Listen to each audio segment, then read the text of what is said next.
bocoran tandon air bersih untuk masyarakat.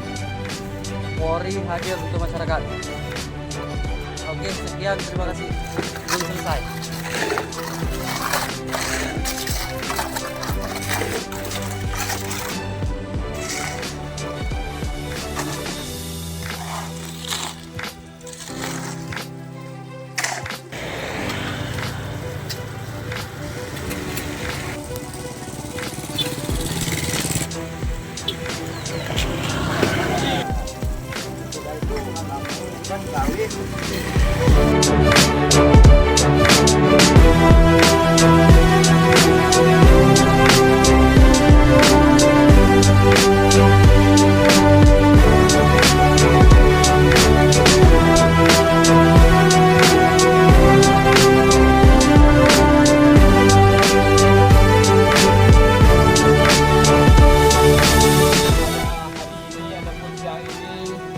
Kami mengucapkan ribuan terima kasih kepada Bapak Kapolri dan kepada Bapak Kapolda Aceh yang telah membantu tempat penampung air ataupun tandon air untuk masyarakat kami Desa Danau Randa untuk keperluan air bersih.